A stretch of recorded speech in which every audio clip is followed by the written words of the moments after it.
Elle a fait une scène au café et a réprimandé le mauvais millionnaire, et sa mère voulait qu'elle devienne sa belle-fille. Avant de plonger dans l'histoire, dites-nous dans les commentaires de quelle ville vous nous regardez. Et une fois l'histoire terminée, n'oubliez pas de la noter de 0 à 10. Profitez de l'histoire. Bien sûr, c'est lui. Costume rouge ridicule, cheveux gominés en arrière et une fleur à la boutonnière, marmonna-t-elle pour elle-même, cachée derrière la vitre du café chic de Park Avenue. De l'autre côté de la fenêtre, assis élégamment à une table près de la vitre, se trouvait un homme en costume rouge éclatant et une femme blonde qui riait beaucoup trop fort. Scarlett n'avait pas besoin d'autres preuves. C'était Mark, le fiancé de sa meilleure amie, Lisa. Et comme elle le soupçonnait, il la trompait en plein jour, rien de moins, dans le même café où il était censé avoir pris un brunch avec Lisa seulement une semaine plus tôt. « Salaud, lâche minable », murmura-t-elle, se dirigeant vers l'entrée du restaurant. Scarlett n'était pas du genre à regarder une injustice en silence. Si Lisa n'avait pas le courage de confronter le tricheur, Scarlett en avait 3 fois plus. Et aujourd'hui, il s'agissait de justice. Ou, à tout le moins, d'une scène mémorable. Elle entra avec détermination, ses talons résonnant sur le sol de marbre. Un serveur tenta de l'arrêter, mais elle l'esquiva comme un missile à tête chercheuse. Il était là, costume rouge, cheveux gominés, assis à une table avec une femme aux cheveux gris élégante qui se tenait comme une reine. Scarlett s'arrêta net devant la table, prit une grande inspiration et cria « Mark, espèce de concombre pourri et sans vergogne !» Traître minable. Les têtes se tournèrent, le serveur se figea. Quelque part à l'arrière, une fourchette tomba au sol. Comme si tromper Lisa ne suffisait pas, maintenant tu t'habillais comme ça, un costume rouge. Pour qui tu te prends? Le Père Noël de la trahison. Et vous, madame, sans vouloir vous offenser. D'accord, mais avec tout le respect que je vous dois, vous êtes élégante, raffinée. Vos cheveux brillent comme dans une pub pour shampoing. Mais ne pensez-vous pas que vous êtes un peu trop vieille pour lui? Je veux dire, vraiment beaucoup, parce que mon amie est jeune, vraiment jeune. Pas de botox. Et elle ne ressemble pas à une ancienne cadre de Chanel. L'homme cligna des yeux, perplexe. La femme s'étouffa avec son thé. « Excusez-moi, qui êtes-vous » demanda l'homme, visiblement surpris. Scarlett ne se démonta pas. « Ne fais pas semblant de ne pas me connaître, Mark. Je suis Scarlett, l'amie de Lisa, celle que tu as juré d'aimer, de respecter et d'emmener à Paris. Mais tu ne l'as jamais fait. » La femme gloussa. « Scarlett, c'est ça ?» dit-elle avec un accent raffiné et une expression amusée. « Ma chère, vous venez de crier sur le mauvais homme. Et quel délicieux malentendu. Vous venez de monter dans mon estime. » Attendez, quoi? Scarlett cligna des yeux. « C'est mon fils, Grant Costa, et nous ne connaissons aucune Lisa.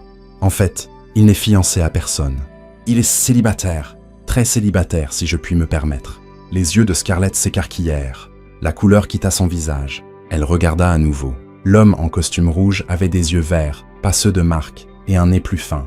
Les cheveux plus foncés, oh non. Elle tourna lentement la tête vers une autre table, 2 rangées plus loin, où le vrai Mark, lui aussi en costume rouge, riait avec une femme blonde. Et quand il la vit, il s'éclipsa discrètement. Elle avait fait une scène à la mauvaise table. « Oh !» dit-elle, sa voix à peine audible. « Eh bien, c'est un peu gênant. »« Un peu ?» marmonna Grant, essayant de cacher un sourire. Mais avant que Scarlett ne puisse s'enfuir ou disparaître dans le sol, la femme plus âgée se leva, les yeux brillants. « Comment vous appelez-vous, ma chère ?»« Scarlett Miller. » Elle prit fermement la main de Scarlett et annonça assez fort pour que tout le monde l'entende. « Scarlett Miller. Un nom de star, une personnalité tempétueuse. Vous êtes parfaite. »« Parfaite pourquoi ?» demanda Scarlett, toujours en mode panique. « Pour remettre mon fils sur le droit chemin. »« En quoi ?» ?»« C'est exact. Je suis Elena Costa, la mère du concombre pourri. Je veux dire, Grant. Et ma chère, s'il y a quelqu'un sur cette terre capable de remettre ce garçon dans le droit chemin, c'est vous. Grant, tout ça. Maman, s'il te plaît. Non, Grant, je suis sérieuse. Tu t'entoures de fausses mondaines et de bénis oui-oui en costume. Et aujourd'hui, pour la première fois depuis des années, quelqu'un t'a dit la vérité sans détour. J'ai adoré ça. Scarlett cligna des yeux 3 fois. Est-ce que ça arrive vraiment? Oui. Et dites-moi, êtes-vous célibataire? Oui, mais quoi? Parfait, dit Elena en frappant dans ses mains. Scarlett Miller, vous allez épouser mon fils. Tout le café s'étouffa. Grant s'étouffa. Scarlett s'étouffa si fort qu'elle toussa. C'est une sorte de blague? Demanda-t-elle, regardant autour d'elle, s'attendant à voir une équipe de caméras cachée. Pas du tout. Je suis tout à fait sérieuse. Vous êtes exactement le type de femme dont mon fils a besoin. Spontanée, honnête, hilarante et assez audacieuse pour crier dans un café bondé. Vous êtes pratiquement un miracle moderne. Grant, maintenant aussi rouge que son costume, tenta de protester. « Maman, c'est insensé. Tu ne la connais même pas. Nous en savons assez. Grant, si tu ne l'épouses pas, je te déshérite. Et Scarlett, si vous n'acceptez pas, je vous poursuis pour diffamation et parjure pour avoir traité mon fils de concombre pourri devant 36 témoins. » Quoi? C'est insensé? Peut-être. Mais c'est ma famille. Bienvenue, ma chère. D'accord, j'accepte, dit Scarlett résignée, n'en croyant toujours pas ses oreilles. Elena Costa frappa des mains avec enthousiasme pendant que Grant se frottait le visage, remettant clairement en question ses choix de vie. Le café était toujours silencieux, chaque client observant la scène comme s'il s'agissait d'un épisode de feuilleton télévisé en direct. « Excellent !» s'exclama Elena. « Demain à 14h au bureau d'enregistrement de Madison Avenue. Rien de sophistiqué, juste les papiers nécessaires. Grant, tu t'occupes des témoins. »« Maman, c'est insensé ?» mais marmonna Grant. « Insensé, c'est toi à 32 ans sans une petite amie convenable. Scarlett va être la meilleure chose qui te soit jamais arrivée. Tu verras ?» Scarlett quitta le café en état de choc, errant dans les rues de Manhattan comme dans un rêve étrange, ou peut-être un cauchemar. Elle n'était toujours pas sûre. Le vent froid lui frappa le visage, la ramenant à la réalité. Elle venait d'accepter d'épouser un parfait inconnu. 20 minutes plus tard, elle était à la porte de l'appartement qu'elle partageait avec Lisa. Son amie était sur le canapé, regardant Netflix et mangeant du pop-corn. « Lisa, tu ne vas pas croire ce qui s'est passé, » dit Scarlett en jetant son sac par terre. « Laisse-moi deviner, tu t'es encore mise dans le pétrin, » répondit Lisa, mettant la série en pause et se tournant vers elle avec intérêt. « Pire, bien pire. J'ai fait une scène, mais à la mauvaise personne. » Scarlett s'effondra sur le canapé à côté de son amie et raconta toute l'histoire, depuis le moment où elle avait vu Mark avec une autre femme jusqu'à l'incident au café et la proposition folle d'Elena Costa. À chaque détail, les yeux de Lisa s'écarquillaient. « Attends, dit Lisa en saisissant la main de son amie. « Tu me dis que Mark, ce type sans vergogne, me trompait, et qu'une riche dame a décidé que tu étais parfaite pour son fils juste parce que tu lui as crié dessus en public? En gros, oui, et j'ai accepté de l'épouser. Elle t'a menacé de poursuite, et il allait perdre son emploi. Qu'est-ce que je pouvais faire ?» Lisa resta silencieuse quelques secondes, assimilant tout cela. Puis elle commença à rire, d'abord doucement, puis de plus en plus fort, jusqu'à rire de manière incontrôlable. « Lisa, ce n'est pas drôle. »« Non, désolé, » dit-elle en essuyant ses larmes. « C'est juste. Seulement toi, Scarlett. Seulement toi pouvais transformer une vengeance contre un tricheur en un mariage arrangé. Merci pour le soutien moral, » marmonna Scarlett. « Mais regarde le bon côté. Au moins, tu n'auras plus à partager un appartement avec moi. Et d'après ce que tu dis, il est plutôt beau, non?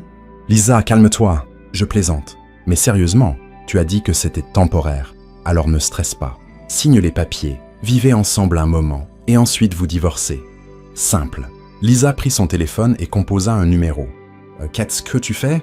Tu appelles ce crétin de Mark? Si je dois être demoiselle d'honneur à un mariage éclair, autant me débarrasser de mon propre problème d'abord. » L'appel se connecta, et Lisa mit le haut-parleur. « Salut, chérie, » dit la voix de Mark à l'autre bout. « Mark, il faut qu'on parle, » dit Lisa fermement. « Qu'est-ce qu'il y a? » « Je romps avec toi. »« Quoi? » « Tu m'as bien entendu. Je mets fin à notre relation, là, maintenant, au téléphone. »« Lisa, tu es folle. Tout allait bien. »« Vraiment? Parce que tu étais au café de Park Avenue avec une blonde. Tu veux m'expliquer? »« Comment tu l'as su? » ?»« Peu importe comment. Ce qui compte, c'est que tu es un tricheur. Adieu, Mark. » Lisa raccrocha et se tourna vers Scarlett avec un sourire satisfait. « Voilà, maintenant, je peux me concentrer pleinement sur ton drame de mariage. » Le lendemain, Scarlett se tenait devant le bureau d'enregistrement de Madison Avenue, portant la seule robe correcte qu'elle possédait, une robe bleu marine simple qu'elle utilisait pour les entretiens d'embauche. Lisa se tenait à ses côtés en tant que témoin et soutien moral. « Je n'arrive toujours pas à croire que tu fais vraiment ça, » murmura Lisa. « Moi non plus, » répondit Scarlett, ajustant nerveusement ses cheveux. Grant arriva pile à 14h, accompagné d'un homme d'âge moyen qui se présenta comme James, son avocat personnel. Il portait un costume gris impeccable et affichait une expression entre résignation et incrédulité. « Bon, finissons-en, » dit-il en serrant formellement la main de Scarlett. « Où est le romantisme ?» marmonna Lisa, recevant un regard noir de Scarlett. La cérémonie dura exactement 15 minutes. Ils signèrent des papiers, échangèrent quelques mots requis avec l'officier, et ce fut tout. Ils étaient officiellement mariés. Ils n'échangèrent même pas d'alliance. « Félicitations », dit James en rangeant les papiers. « Vous êtes maintenant légalement mari et femme. »« Comme c'est excitant », dit Grant avec sarcasme. 2 heures plus tard, Scarlett se tenait devant la porte d'un appartement à Carnegie Hill, tenant ses 2 valises et remettant en question chaque décision qu'il avait menée là. « Bienvenue dans ta nouvelle maison temporaire », dit Grant en ouvrant la porte. L'appartement était magnifique. Plafond haut, immense fenêtre avec vue sur Central Park, décoration moderne et coûteuse. Il était 3 fois plus grand que l'appartement qu'elle partageait avec Lisa. « Waouh !» murmura-t-elle en entrant lentement. La chambre d'amis est au bout du couloir à droite. Elle a sa propre salle de bain. Tu peux la décorer comme tu veux. Chambre d'amis ? Tu ne pensais pas qu'on partagerait une chambre, n'est-ce pas ? C'est un mariage de convenance, pas une lune de miel, non ? Bien sûr. Dans les jours qui suivirent, une routine étrange s'installa entre eux. Grant partait tôt pour le travail, rentrait tard, et ils se voyaient à peine. Mais quand ils se croisaient, c'était toujours une comédie de petits malentendus. Le premier matin, Scarlett se réveilla tôt et décida de préparer le petit déjeuner. Elle trouva la cuisine la plus high-tech qu'elle ait jamais vue, avec des appareils qui semblaient appartenir à un vaisseau spatial. Elle tenta de faire des pancakes et manqua de mettre le feu à l'appartement en ne comprenant pas comment éteindre la cuisinière sophistiquée. Grant descendit en courant en pyjama, pensant qu'il s'agissait d'un véritable incendie. « Est-ce que tu fais » cria-t-il. « J'essaie d'éteindre l'alarme incendie. J'essayais de préparer le petit déjeuner. Comment j'étais censé savoir que cette cuisinière a plus de boutons qu'un avion ? C'est une cuisinière professionnelle à 15 000 $. 15 000 $ pour une cuisinière. Tu aurais pu acheter une voiture. J'ai 3 voitures. Évidemment, le deuxième jour, Scarlett décida de réorganiser le salon parce que, selon elle, il manquait de vie. Grant rentra du travail et trouva tous les meubles déplacés. « Tu as tout changé de place ?» dit-il debout à la porte. « Je l'ai amélioré. Maintenant, il y a plus d'énergie, plus de mouvement. Avant, on dirait un magazine de décoration, sans âme. J'aimais comme c'était. Grant, tu avais les livres rangés par couleur. Par couleur ? Qui fait ça ? Les gens organisés. Les gens sans imagination. Regarde, maintenant ils sont triés par sujet. Beaucoup plus utile. » Grant regarda les étagères en désordre à l'intérieur. « Ah, tu vas me rendre fou. »« Probablement, » dit-elle en souriant. « Mais au moins, tu ne mourras pas d'ennui. » Le 3e jour, Grant tenta de se venger en s'attaquant à son placard. Scarlett trouva tous ses vêtements réorganisés par type et couleur. « Sérieusement ?» cria-t-elle depuis la chambre. « Tu as organisé mes vêtements ? Je pensais que ça te plairait. » répondit-il depuis le salon, essayant de ne pas rire. « Grant, j'avais un système. Les vêtements de travail étaient séparés des vêtements de week-end, qui étaient séparés des vêtements de sport. Maintenant, ils sont organisés logiquement. » « Logiquement pour qui ? Un robot ? » Mais chaque fois que Grant essayait de l'agacer, Scarlett répondait avec humour et créativité. Quand il cacha la télécommande du téléviseur, elle découvrit qu'elle pouvait tout contrôler depuis son téléphone. Quand il échangea le sucre avec du sel, elle fit une limonade salée et dit que c'était une nouvelle recette du Sud. Pendant ce temps, Helena Costa était occupée avec ses propres plans. Dans son élégant bureau de Manhattan, elle signait des documents importants. « Êtes-vous sûre de cela, Madame Costa ?» demanda son avocat, Richard. « Absolument. Je veux que 20% des actions de Costa Tech soient transférées à Scarlett Miller Costa aujourd'hui. Elle ne sait même pas que votre fils est le président de l'entreprise, n'est-ce pas ? Elle le découvrira au bon moment. Et quand elle le découvrira, je veux qu'elle ait un vrai pouvoir pour le soutenir ou le tenir en échec si nécessaire. Vous jouez un jeu dangereux. » Helena sourit mystérieusement. « Cher Richard, je ne joue pas à des jeux. J'orchestre les destinées. » Les papiers furent signés, tamponnés et archivés. Scarlett Miller Costa possédait désormais une part substantielle d'une des plus grandes entreprises technologiques de New York, sans avoir la moindre idée que sa vie allait changer complètement. De retour à l'appartement, Scarlett et Grant étaient dans la cuisine, essayant de décider quoi commander pour le dîner. « Pizza » dit Scarlett. « Sushi » dit Grant en même temps. Ils se regardèrent, et pour la première fois depuis le mariage, ils rirent ensemble. « Pizza avec des sushis en dessert » suggéra-t-elle. « Tu es folle » dit-il, mais il souriait. « Et tu commences à aimer ça » répondit-elle. Et Grant ne sut pas quoi dire, car peut-être bien, elle avait raison. Le lundi suivant, Scarlett reprit le travail à l'hôtel Méridien avec un étrange sentiment de normalité. Même si elle s'était mariée seulement une semaine plus tôt, sa routine professionnelle n'avait pas changé. Arrivée à 8 heures du matin, organisation d'événements corporatifs, et veillant à ce que tout se passe bien dans le département de l'hospitalité. Ce qu'elle n'attendait pas, c'était de trouver une silhouette familière debout au comptoir principal de la réception, portant un costume noir impeccable et un sourire qui n'atteignait pas ses yeux. « Malfada Winters », murmura Scarlett, s'arrêtant net dans le couloir. Malfada Winters, sa camarade de classe à l'université, une rivale déclarée dès le premier jour, et maintenant apparemment sa nouvelle supérieure, la femme qui avait toujours rivalisé avec elle sur tout. Notes, stage, petits amis, même la couleur du rouge à lèvres. « Scarlett Miller », s'exclama Malfada, s'approchant d'elle à pas mesurés. « Quelle merveilleuse surprise de vous trouver ici.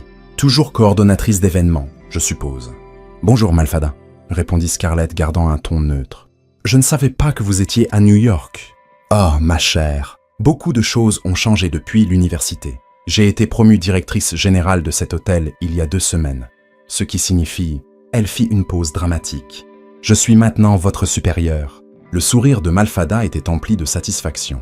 Scarlett sentit un nœud à l'estomac, mais ne le montra pas. « Félicitations pour la promotion, » dit-elle poliment. « Merci. Et en parlant de changement, j'ai entendu des rumeurs intéressantes à votre sujet. On dit que vous vous êtes marié récemment. Comment s'appelait-il déjà ? Grant quelque chose. » Scarlett fronça les sourcils. Comment Malfada savait-elle pour son mariage ? Grant Costa, répondit-elle prudemment. Oh, c'est vrai, Costa, nom intéressant. Et que fait-il ? Il travaille dans la tech. Comme c'est vague. Eh bien, peu importe. J'espère que votre vie personnelle n'interférera pas avec vos performances professionnelles. Nous avons des standards très élevés ici. Avant que Scarlett ne puisse répondre, une voix masculine familière parla derrière elle.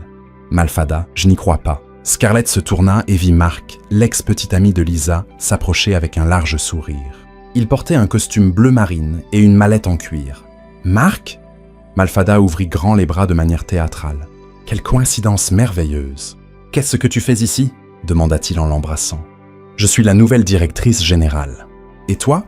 Je viens d'être embauché comme consultant financier de l'hôtel. Je m'occuperai de tous les audits et analyses coûts-avantages. » Scarlett observa l'échange et sentit que quelque chose clochait. La coïncidence était trop grande. « Scarlett ?» dit Mark, la remarquant enfin. « Quelle surprise de te voir travailler ici. »« Mark » répondit-elle froidement. « Ah, vous vous connaissez ?» demanda Malfada avec une fausse innocence. « Mark sortait avec ma meilleure amie jusqu'à la semaine dernière. » expliqua Scarlett. « Oh !» y feignit Malfada la surprise.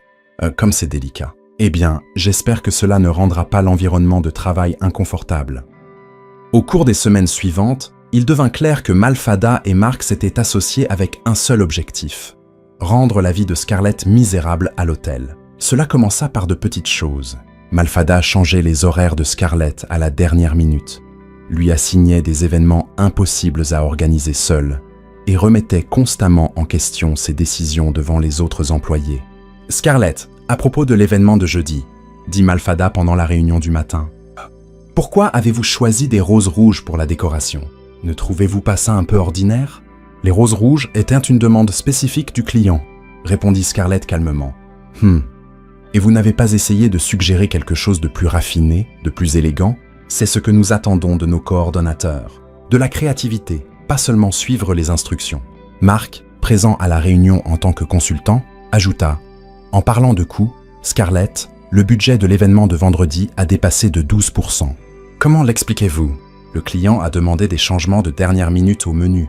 Tout était documenté et approuvé par l'ancienne direction. »« Ancienne direction ?» répéta Malfada. « Eh bien, maintenant nous avons de nouveaux standards. Ne laissons pas cela se reproduire. » La campagne de sabotage s'intensifia. Malfada commença à donner à Scarlett des informations incorrectes sur les horaires et les spécifications des événements. Mark découvrait des problèmes financiers dans les projets que Scarlett gérait, toujours devant les autres. Lors d'un grand événement corporatif, ils mirent en scène le coup le plus humiliant à ce jour. Malfada avait dit à Scarlett que l'événement commençait à 19h, alors qu'en réalité, il était prévu à 18h. Quand Scarlett arriva avec 1 heure de retard, elle trouva des clients en colère et un chaos partout. « Scarlett ?» cria Malfada de manière théâtrale devant tout le monde. « Où étiez-vous ? L'événement a commencé il y a 1 heure. Vous m'avez dit que c'était à 19h, dit Scarlett confuse. 18h, ma chère. C'était toujours 18h. C'est sur le planning depuis le début. Mark apparut avec une tablette. Je peux le confirmer. Voici le planning original. C'était toujours 18h. Scarlett regarda le document et vit qu'il indiquait effectivement 18 heures. Elle était sûre que Malfada avait dit 19 heures, mais elle n'avait aucun moyen de le prouver. « C'est inacceptable », poursuivit Malfada en élevant la voix pour que tout le monde entende. « Nos clients ne peuvent pas être affectés par de la négligence professionnelle. »« Je n'ai pas été négligente », protesta Scarlett. « Il y a eu un malentendu. »« Un malentendu ?» Mark secoua la tête. « Scarlett, c'est de l'irresponsabilité. Comment coordonner des événements si vous ne pouvez même pas arriver à l'heure ?» Les clients murmuraient entre eux, visiblement mécontents. Scarlett sentit son visage brûler d'humiliation et de colère. Elle savait que c'était un coup monté, mais elle ne pouvait pas le prouver. « Nous réglerons cela plus tard », dit-elle, essayant de garder sa dignité. « Pour l'instant, je dois m'assurer que l'événement se déroule parfaitement. » Et ce fut le cas. Même en arrivant en retard, Scarlett parvint à organiser tout dans les moindres détails. L'événement fut un succès total, mais les dégâts sur sa réputation étaient déjà faits. Le lendemain, Malfada la convoqua dans son bureau. « Scarlett, nous devons parler de vos performances. » Mes performances ont été excellentes compte tenu des circonstances. Circonstances ? Malfada feignit de ne pas comprendre. « Ma chère, vous êtes arrivée 1 heure en retard à un important événement corporatif. C'est impardonnable. Vous m'avez dit que c'était à 19 heures. Suggérez-vous que j'ai menti ?» Malfada se leva, outré. « C'est une accusation très grave. » Mark entra dans le bureau à ce moment précis, comme si le timing avait été répété. « Désolé d'interrompre, mais je viens de recevoir une plainte formelle des clients d'hier. Ils envisagent d'annuler les futurs événements à l'hôtel. »« Voyez-vous, » dit Malfada, « vos actions ont des conséquences, Scarlett. Je envisage de vous licencier. Vous ne pouvez pas me licencier pour un malentendu. Nous le pouvons et nous le ferons, » je répondis Mark. « Sauf si vous avez une influence que nous ignorons. » À cet instant précis, la porte du bureau s'ouvrit et Elena Costa entra comme un ouragan élégant, portant un costume Chanel rose et un sac à main qui valait probablement plus que le salaire annuel de Scarlett. « Excusez-moi, » dit-elle avec cet accent raffiné que Scarlett connaissait bien. « Je cherche ma belle-fille, Scarlett Costa. » Le bureau devint complètement silencieux. Malfada et Mark se figèrent. « Madame Costa, » dit Scarlett surprise. « Que faites-vous ici ? Je suis venue voir comment vous vous adaptez au travail, ma chère. » Et d'après ce que j'ai entendu dans le couloir, pas très bien. Elena se tourna vers Malfada avec un sourire qui n'atteignait pas ses yeux. « Vous devez être la directrice. Je suis Elena Costa, présidente du groupe Costa, propriétaire de cet hôtel. » Malfada Polite. « Madame Costa, c'est un honneur. »« Vraiment ? Parce que d'après ce que je viens d'entendre, vous menacez de licencier ma belle-fille pour un malentendu sur le planning. »« Non, madame. C'est juste que... » « Mark, n'est-ce pas ?» Elena se tourna vers lui.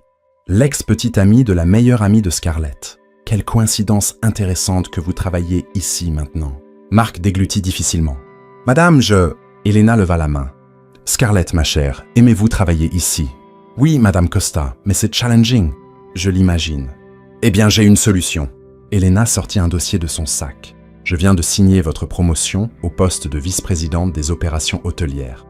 Immédiate. »« Quoi ?» s'exclamèrent Malfada et Mark ensemble. « Vice-présidente, » répéta Elena calmement. « Cela signifie que Scarlett était maintenant votre supérieure, Malfada. Et Mark, vos services en tant que consultant ne sont plus nécessaires. Vous êtes licencié. C'est impossible. » Proteste Malfada. « Elle n'a pas les qualifications pour être vice-présidente. » « Ou elle les a maintenant, » sourit Elena. « Et si vous avez un problème avec ça, vous pouvez aussi remettre votre lettre de démission. » Mark tenta une dernière fois. « Madame, avec tout le respect que je vous dois, mais cela ressemble à du népotisme. » Elena le fixa avec un calme glacial. « Jeune homme, ma famille a bâti cet empire quand vous étiez encore en couche. Ne me dites pas comment gérer mes affaires. » Elle se tourna vers Scarlett. « Ma chère, votre nouveau bureau est au 12e étage. Je pense que vous aurez beaucoup de travail pour réorganiser les choses ici. » Malfada était blanche comme un linge. « Madame Costa, je m'excuse s'il y a eu un malentendu. »« Il n'y a pas eu de malentendu, » dit Elena. « Il y a eu une tentative de sabotage contre ma belle-fille. Vous avez 1 semaine pour prouver que vous méritez de continuer à travailler sous la supervision de Scarlett. » Elena embrassa Scarlett sur la joue et murmura « Bienvenue dans le leadership, ma chère. Utilisez-le sagement. » Après le départ d'Elena, Scarlett regarda Malfada et Mark, encore sous le choc. « Eh bien, » se dit-elle calmement, « je pense que nous avons beaucoup de travail devant nous. Malfada, j'ai besoin d'un rapport complet sur toutes les opérations de l'hôtel sur mon bureau pour 9 h demain matin. Et Mark, vous pouvez commencer à faire vos cartons. » Marc quitta le bureau en silence, vaincu. Malfada resta là, essayant encore de digérer ce qui venait de se passer. « Comment » murmura-t-elle. « Comment avez-vous » Malfada, dit Scarlett en s'asseyant sur la chaise qui, quelques minutes plus tôt, appartenait à sa rivale. « Vous avez toujours sous-estimé les gens, c'est toujours été votre faiblesse. » Tandis que Malfada sortait du bureau, humiliée, Scarlett regarda par la fenêtre et sourit. Elle ne comprenait pas encore pleinement tout ce qui se passait dans sa vie. Mais une chose était certaine. Helena Costa était une belle-mère qui savait prendre soin de sa famille. Et il semblait que Scarlett commençait à réaliser qu'elle avait plus d'influence qu'elle n'avait jamais imaginé. 3 semaines après sa promotion soudaine au poste de vice-présidente, Scarlett commençait à s'adapter à sa nouvelle réalité. Son bureau au 12e étage offrait une vue sur Central Park, un bureau en acajou qui valait plus qu'une voiture, et une assistante hautement efficace nommée Patricia, qui gérait son agenda avec une précision militaire. Malfada, maintenant sous ses ordres, était devenue l'image même du professionnalisme forcé. Elle arrivait tôt, partait tard, et traitait Scarlett avec une politesse froide qui frôlait le comique. Selon les rumeurs, Marc avait disparu de New York entièrement, prenant apparemment un poste à Chicago. Ce jeudi-là, l'hôtel Méridien accueillait l'événement le plus important du trimestre, le gala de charité de la Fondation Hamilton, qui réunirait l'élite de Manhattan pour lever des fonds pour les hôpitaux pédiatriques. Scarlett supervisait personnellement chaque détail, des arrangements d'orchidées blanches au menu en 5 plats, créés par le chef français le plus recherché de la ville. Vers 15 heures, alors qu'elle supervisait l'installation dans la grande salle de bal, Scarlett entendit des voix élevées venant du couloir de service. Elle reconnut immédiatement l'une d'elles. Sofia Ramirez, l'une des serveuses les plus dévouées de l'hôtel, toujours au travail avec un sourire sincère et un œil aiguisé pour les détails. « Ce n'est pas vrai, » dit Sofia la voix tremblante. « Je n'aurais jamais fait une chose pareille. »« Les preuves sont claires, » répondit une voix masculine dure que Scarlett reconnut comme celle de Robert Chen, le superviseur des boissons et nourritures. « 2 bouteilles de champagne Dom Pérignon manquent de la réserve. Et vous étiez la dernière à y accéder hier soir. » Scarlett s'approcha discrètement et vit Sofia aux yeux rouges, tenant un mouchoir dans ses mains tremblantes. Robert se tenait les bras croisés, l'air sévère, tandis que Malfada observait avec un intérêt à peine dissimulé. « Monsieur Chen, » dit Sofia d'une voix brisée, « je le jure sur la vie de mes enfants, je n'ai rien pris. Vous me connaissez depuis 3 ans. Je ne volerai jamais à cet hôtel. Les sentiments ne changent pas les faits, » dit Robert froidement. « L'inventaire était complet quand vous êtes parti, et ce matin, nous avons découvert que les bouteilles avaient disparu. Vous êtes la seule explication logique. »« Mais ça n'a aucun sens, » me protesta Sofia. « Pourquoi volerais-je du champagne cher? Je ne bois même pas. » Malfada intervint avec un sourire faux concerné. « Sofia, ma chère, je sais que votre situation financière est difficile. 2 petits-enfants, loyer en retard. Peut-être que vous avez pensé que vendre les bouteilles pourrait résoudre quelques problèmes. Comment savez-vous pour ma situation financière ? Demanda Sofia surprise. Je suis la directrice, Sofia. C'est mon travail de connaître mon personnel. Scarlett sentit son sang bouillir. Elle connaissait Sofia depuis 2 ans et savait qu'elle était honnête comme pas 2. Elle travaillait 2 emplois pour élever ses enfants seule après le départ de son mari et n'avait jamais manqué un service ou été en retard. « Excusez-moi, » dit Scarlett en intervenant. « Que se passe-t-il ici ?»« Vice-présidente Costa, » dit Robert, changeant rapidement de ton pour adopter un respect. « Nous gérons un vol. Sofia Ramirez a volé 2 bouteilles de Dom Pérignon de notre réserve. C'est une accusation très grave, » dit Scarlett calmement. « Avez-vous des preuves solides ?» Malfada vince. « Les preuves circonstancielles sont claires. Sofia était la dernière dans la réserve et les bouteilles ont disparu pendant la nuit. »« Preuves circonstancielles ?» répéta Scarlett. « Robert, montrez-moi exactement où ces bouteilles étaient stockées. » Ils se rendirent dans la réserve climatisée au sous-sol. Robert pointa une étagère dans la section des vins spéciaux. Là, 3e étagère. Nous en avions 12 pour l'événement de ce soir. Maintenant, il en reste 10. Scarlett examina la zone avec soin. « Sofia, dites-moi exactement ce que vous avez fait ici hier soir. »« Je suis venue chercher les verres en cristal pour l'événement d'aujourd'hui, » dit Sofia toujours tremblante. « Ils sont gardés dans ce placard là-bas. J'ai pris 6 boîtes, vérifié que tout était en ordre, fermé la réserve à clé et je suis parti. » À quelle heure était-ce ? 22h30. Le service de nuit ne commençait qu'à 23h. Scarlett observa la disposition de la réserve. Quelque chose ne collait pas. Robert, qui d'autre a accès à la réserve en dehors du personnel autorisé ? Seulement la direction, les superviseurs et, bien sûr, l'équipe de nettoyage. L'équipe de nettoyage? Scarlett haussa un sourcil. Quelles sont leurs heures de travail? De 23 heures à 6 heures du matin. Et avez-vous vérifié avec eux? Robert hésita. Eh bien, nous n'avons pas pensé que c'était nécessaire. Toutes les preuves pointent clairement vers Sophia. Quelles preuves? Demanda Scarlett en croisant les bras. Jusqu'à présent, je n'ai entendu que des suppositions. Malfada intervint. Scarlett, je sais que vous voulez protéger le personnel, mais nous ne pouvons pas ignorer les faits. Quelle fesse, Malfada? Scarlett se tourna vers elle avec un regard froid. Donnez-moi un seul fait concret qui prouve que Sophia a pris quelque chose.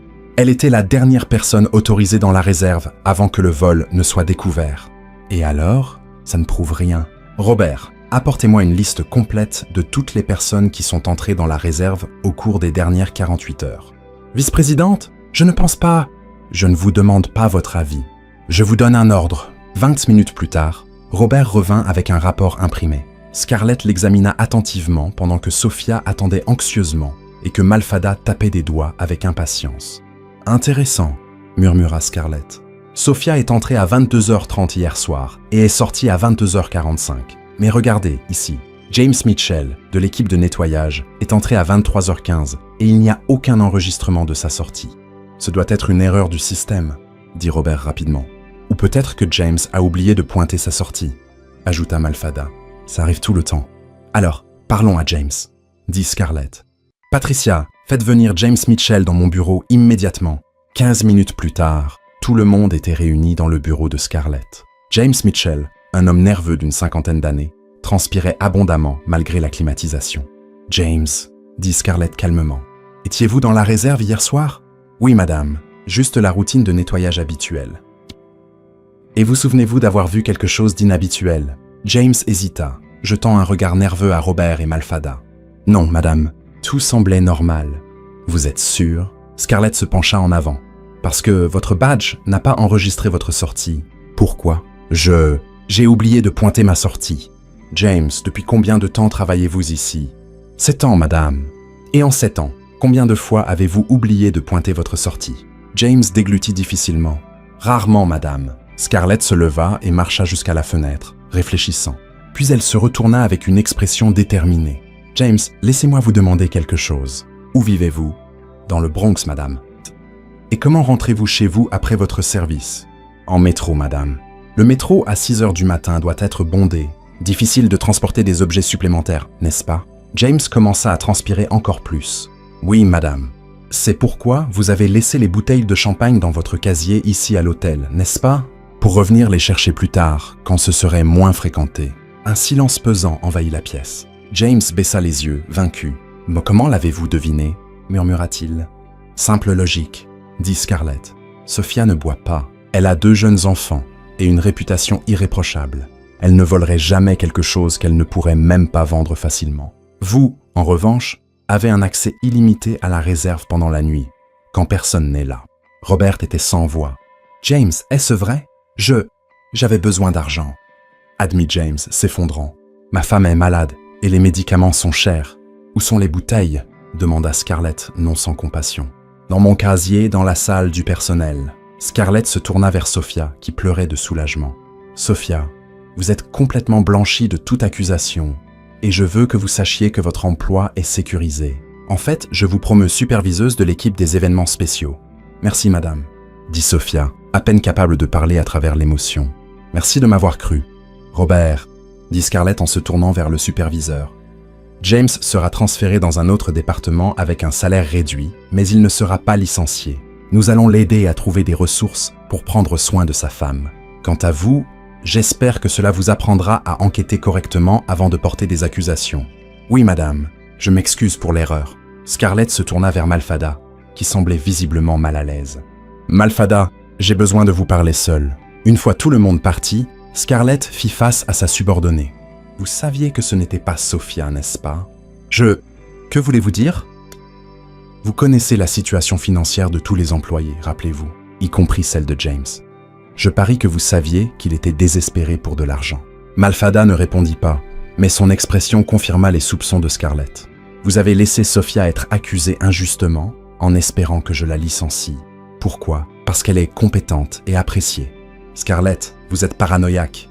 Non, Malfada, je suis observatrice. C'est votre dernière chance de prouver que vous pouvez travailler en équipe. La prochaine fois que vous essayez de saboter un collègue innocent, vous chercherez un emploi ailleurs. À cet instant, la porte du bureau s'ouvrit et Elena Costa entra avec sa grandeur habituelle, portant une robe Valentino bleu roi et un sourire fier. « Ma chère belle-fille, dit-elle en embrassant Scarlett sur la joue. « Je viens de parler à Sofia dans le couloir. Elle m'a tout raconté. Madame Costa, que faites-vous ici? Je suis venue pour le gala de ce soir, bien sûr. Et heureusement que je l'ai fait. Je viens d'assister à un brillant exemple de leadership et d'équité. » Elena se tourna vers Malfada avec un sourire glacial. « Malfada, n'est-ce pas? J'ai beaucoup entendu parler de vous, Madame Costa. C'est un honneur. »« Vraiment ?» l'interrompit Elena. « Car d'après ce que j'ai vu, vous semblez avoir une tendance à créer des problèmes inutiles. »« Madame, je ne faisais que... » Elena leva la main avec grâce. « Scarlett, ma chère, vous avez géré cette situation parfaitement. Intelligence, compassion et fermeté. Exactement les qualités que nous attendons de notre famille. » Elena ouvrit son sac Hermès et en sortit une enveloppe scellée. « Ceci est pour vous. Un petit gage d'appréciation pour votre travail exceptionnel. » Scarlett ouvrit l'enveloppe et trouva un document légal. Ses yeux s'écarquillèrent en le lisant. « Madame Costa, ceci est un bonus de performance équivalent à 20% des parts que je possède déjà dans l'entreprise. »« En effet, » dit Elena avec désinvolture. « Maintenant, vous avez encore plus d'enjeux dans l'entreprise familiale. » Malfada Polite. « Des parts ? Quelle part ?» Elena sourit mystérieusement. « Ah, chère Malfada, il y a tant de choses que vous ignorez sur notre Scarlett. Elle n'est pas seulement la vice-présidente de cet hôtel, elle est copropriétaire de l'ensemble du groupe Costa. »« Comment est-ce possible ?» bégaya Malfada. « C'est possible quand vous épousez mon fils et prouvez jour après jour que vous méritez d'être membre de cette famille, » répondit Elena. Ce que certaines personnes ne comprendront jamais. Elena embrassa Scarlett à nouveau. « Ma chère, je dois me préparer pour le gala. Je m'attends à vous voir briller ce soir, comme toujours. » Après le départ d'Elena, Malfada regarda Scarlett avec un mélange de choc et d'envie. « Vous possédez vraiment une partie de l'entreprise ?»« Apparemment, oui, » dit Scarlett, encore en train de digérer l'information. « Et Malfada, je veux que vous compreniez quelque chose. Je n'utilise pas ce pouvoir pour nuire à qui que ce soit. Je l'utilise pour protéger ceux qui méritent d'être protégés et pour faire ce qui est juste. Comme Sofia. Comme tout employé honnête qui est traité injustement. » Malfada hocha lentement la tête. « Scarlett, je suis désolé. J'accepte vos excuses, Malfada. Mais maintenant, nous devons travailler ensemble. Nous avons un gala à gérer, et il sera parfait. » Ce soir-là, le gala de charité de la Fondation Hamilton fut un succès absolu. Scarlett se déplaçait dans la salle de bal, recevant des compliments des clients et des invités, tandis qu'Elena Costa la présentait fièrement comme « ma brillante belle-fille ». Sofia, dans son nouvel uniforme de superviseuse, dirigeait le personnel de service avec efficacité et confiance. James travaillait discrètement en cuisine, reconnaissant pour sa seconde chance. Le lendemain matin du gala, Scarlett était dans son bureau en train d'examiner les rapports de satisfaction des clients lorsque Grant apparut à la porte. Elle trouvait encore étrange de le voir à l'hôtel. Après tout, il n'avait jamais mentionné avoir un lien avec l'endroit où elle travaillait. « Oh, bonjour, épouse », dit-il avec un sourire ironique, s'appuyant contre le cadre de la porte. « Grant, que fais-tu ici ?»« Des affaires ?» répondit-il vaguement. « En fait, je suis venu t'inviter à quelque chose. »« Ma société organise une réunion de responsabilité cet après-midi et j'aimerais que tu y assistes. » Scarlett fronça les sourcils. « Pourquoi irais-je à une réunion de ta société ? Parce que tu as de l'expérience en gestion hôtelière et que nous analysons des investissements dans ce secteur. Ton point de vue serait précieux. Grant, tu travailles dans la technologie, pas dans les hôtels. La technologie s'applique à de nombreux secteurs, y compris l'hôtellerie, dit-il, gardant un ton désinvolte. Me fais-tu confiance ? Scarlett l'étudia un moment. Il y avait quelque chose qu'il ne lui disait pas. Mais la curiosité l'emporta sur ses doutes. D'accord, à quelle heure ? 15 heures. Je passe te chercher ici. Après le départ de Grant, Scarlett ne pouvait pas se concentrer pleinement sur son travail. Il y avait quelque chose d'étrange dans la façon dont il parlait de l'entreprise, comme s'il cachait quelque chose d'important. Vers midi, Patricia entra dans son bureau, l'air préoccupé. « Vice-présidente Costa, il y a quelque chose que je dois vous dire. Malfada consultait des fichiers informatiques ce matin. » « Quel genre de fichiers ? » ?»« Des rapports financiers, des données de performance de l'hôtel, des projections de revenus. Elle a imprimé plusieurs documents et est partie avec. » Scarlett sentit un frisson dans l'estomac. « Merci de me l'avoir dit, Patricia. Gardons cela entre nous pour l'instant. À 15 heures précises, Grant apparut dans le hall de l'hôtel, portant un costume gris foncé qui le rendait encore plus sérieux et professionnel que d'habitude. « Prête ?» demanda-t-il. « Prête ? Où allons-nous » ? Costa Tower, quartier financier. Le nom lui semblait familier, mais Scarlett ne pouvait pas le situer. Pendant le trajet en taxi, Grant resta silencieux, vérifiant des messages sur son téléphone avec une expression concentrée. La Costa Tower était un impressionnant gratte-ciel de verre et d'acier au cœur de Manhattan. Lorsqu'ils entrèrent dans l'ascenseur, Grant appuya sur le bouton du 40e étage. « Grande entreprise », commenta Scarlett. « Assez grande », répondit-il. Mais il y avait quelque chose dans son ton qu'elle ne pouvait pas tout à fait déchiffrer. Lorsque les portes de l'ascenseur s'ouvrirent, Scarlett se retrouva dans un couloir élégant, avec des murs de verre, révélant une grande salle de conférence. Au moins 20 personnes étaient déjà assises autour d'une table de la taille d'un petit appartement. « Grant », murmura-t-elle, « ça ne ressemble pas à une réunion d'investissement informelle. » Avant qu'il ne puisse répondre, une réceptionniste s'approcha d'eux. « Monsieur Costa, tout le monde vous attend. » Scarlett s'arrêta net. « Monsieur Costa, Grant, qu'est-ce qui se passe ici ? Je t'expliquerai plus tard, » dit-il en la guidant dans la salle. « Fais-moi confiance pour l'instant. » La réunion commença par des présentations formelles. Scarlett fut présentée comme consultante spéciale en gestion hôtelière, mais il était clair que sa présence suscitait la curiosité des cadres dans la salle. Tout semblait routinier jusqu'à ce que le directeur financier, un homme chauve nommé Richardson, annonce « Nous avons des inquiétudes concernant les performances de l'hôtel Méridien au dernier trimestre. » Scarlett se redressa sur son siège. C'était son domaine. Quel genre d'inquiétude ? Demanda Grant. Richardson ouvrit un dossier et commença à lire. Selon les documents que nous avons reçus, il y a eu une baisse de 15% de la satisfaction des clients, une augmentation de 20% des coûts opérationnels et au moins 3 incidents graves de mauvaise conduite de la direction. Scarlett sentit le sang se retirer de son visage. Elle connaissait ces chiffres, et ils étaient tous faux. « Excusez-moi », dit-elle en levant la main. « Puis-je voir ces documents ?» Richardson hésita et regarda Grant qui hocha la tête. Scarlett parcourut rapidement les pages et sentit sa colère monter. Les données avaient été délibérément manipulées. Les chiffres étaient modifiés, les dates altérées, des rapports entiers fabriqués. « Ces documents sont faux », dit-elle calmement. Un murmure se répandit dans la salle. Richardson sembla offensé. « Mademoiselle Costa, c'est une accusation très grave. »« Oui, c'est vrai », acquiesça Scarlett en se levant. « Et je peux le prouver. » Elle s'approcha du tableau blanc sur le mur et prit un marqueur. « D'abord, parlons de la satisfaction des clients. Selon nos vrais registres, auxquels je peux accéder en temps réel via le système de l'hôtel, » elle sortit son téléphone et ouvrit la plateforme de l'hôtel. « Notre score de satisfaction a atteint 93% ce trimestre. » Elle écrivit les chiffres sur le tableau. Deuxièmement, les coûts opérationnels.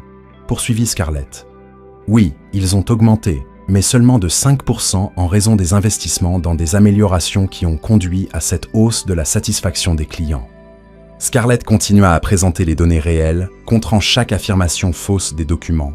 Sa présentation était claire, logique et impossible à contester. « Et concernant les incidents de mauvaise conduite, » dit-elle en se tournant vers Richardson, « j'aimerais savoir d'où vient cette information, étant donné qu'aucun incident n'a été signalé au dernier trimestre. » La salle devint complètement silencieuse. Grant observait avec un mélange de fierté et d'amusement. « De plus, » y ajouta Scarlett, « pour lever tout doute sur ma capacité à interpréter ces données, je peux présenter le même rapport en anglais, en espagnol et en français. » Elle se tourna vers le tableau blanc et commença à écrire couramment dans les 3 langues, traduisant chaque point clé de sa présentation. Les cadres regardaient, visiblement impressionnés. « En espagnol », dit-elle en écrivant rapidement. « Esperamo ».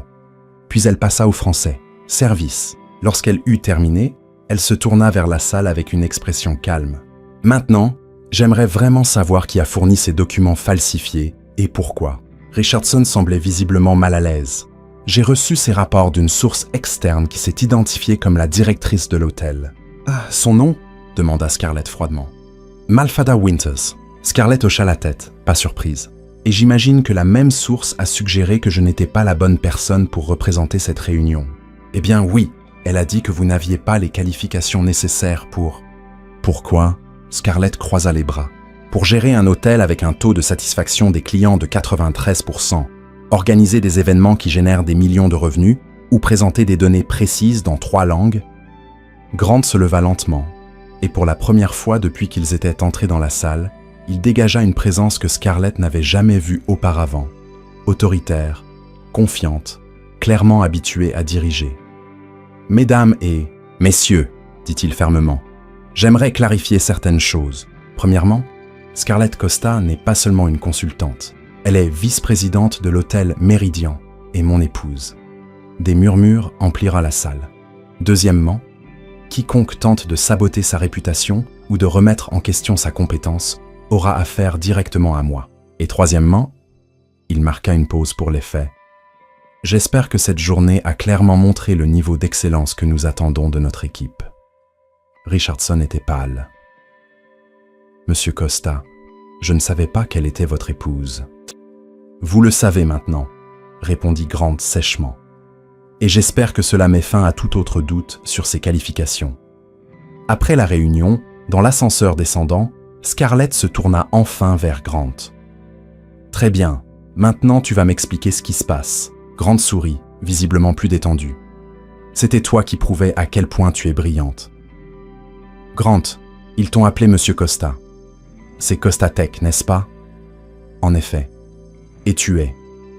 Je suis le président de l'entreprise. Scarlett s'appuya contre la paroi de l'ascenseur, essayant de digérer l'information. Tu es le président de l'entreprise qui possède l'hôtel où je travaille. Techniquement, ma mère est présidente du conseil d'administration. Je m'occupe juste des opérations quotidiennes. Grant, pourquoi ne m'as-tu rien dit? Parce que je voulais que tu brilles par toi-même, ce que tu as fait aujourd'hui. Les portes de l'ascenseur s'ouvrirent au rez-de-chaussée, mais Scarlett ne bougea pas. Est-ce que Malfada savait que tu me testais? Non. Elle a vraiment essayé de te saboter en envoyant ses faux rapports. Elle pensait te nuire tout en me rendant service. Scarlett secoua la tête, encore sous le choc. Ta famille, c'est plus compliqué que je ne le pensais. Attends de rencontrer mon père, dit Grant avec un sourire. Mais aujourd'hui, tu étais incroyable. 3 langues, Scarlett. Vraiment? École de gestion hôtelière. Les compétences linguistiques sont requises. Eh bien, tu as impressionné toute la salle, y compris moi. En sortant du bâtiment, Scarlett leva les yeux et vit la Costa Tower s'élever majestueusement contre le ciel de New York. Donc, je suis vraiment marié au président de l'une des plus grandes entreprises de la ville. Techniquement, oui. Et Malfada a essayé de me saboter sans réaliser qu'elle s'attaquait à la femme de son propre patron. Oui. Scarlett commença à rire, d'abord doucement, puis de plus en plus fort. Quoi? Demanda Grant, perplexe. C'est juste... Pauvre Malfada. Elle n'a vraiment aucune idée de ce dans quoi elle s'est embarquée, n'est-ce pas? Grant sourit aussi. Aucune. Mais toi, si.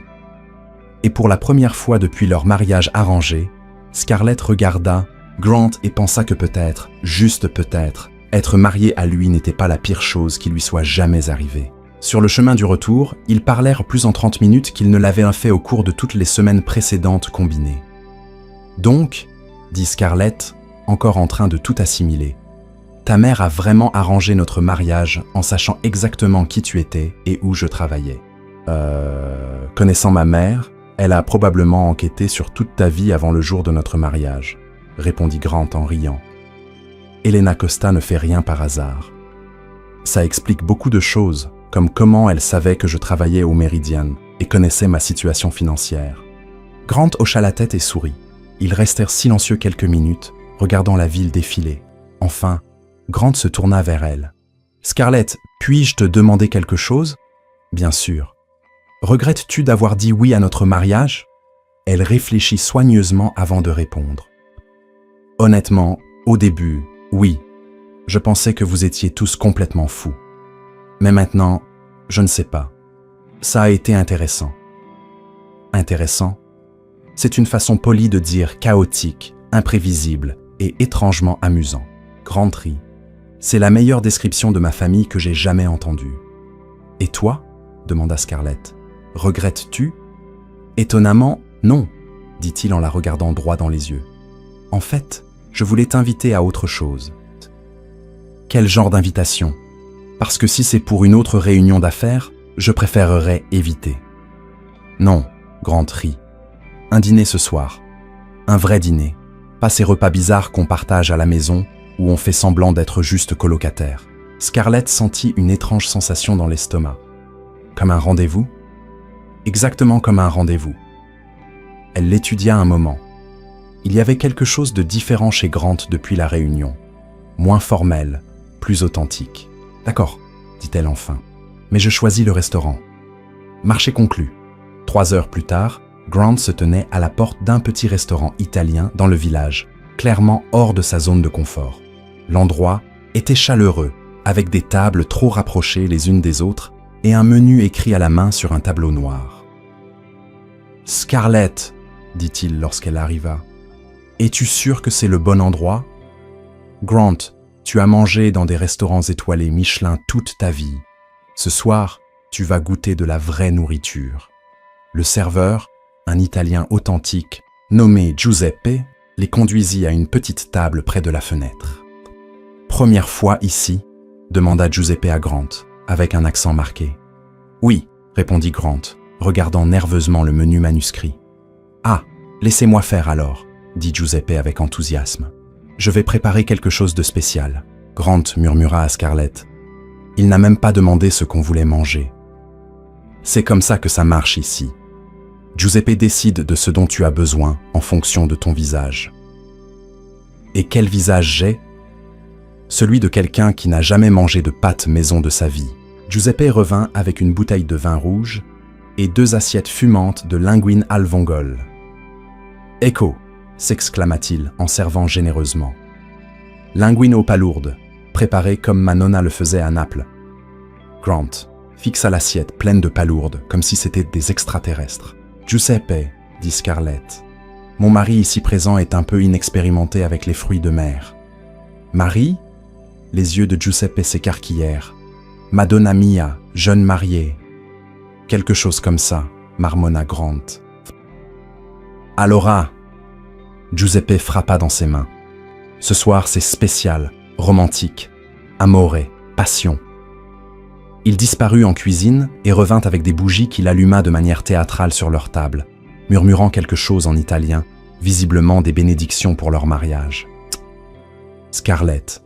murmura Grant, « il fait une scène. »« Détends-toi, c'est mignon. » Grant tenta de manger les linguines avec un couteau et une fourchette, comme s'il était à un dîner formel. Scarlett éclata de rire.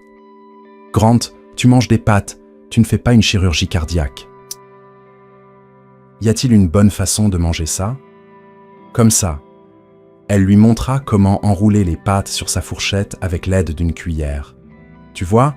Simple. » Grant essaya de l'imiter, mais finit avec la moitié de l'assiette sur le menton. Scarlett rit si fort qu'elle faillit renverser son vin. « Ne te moque pas de moi, » dit-il, mais il souriait aussi.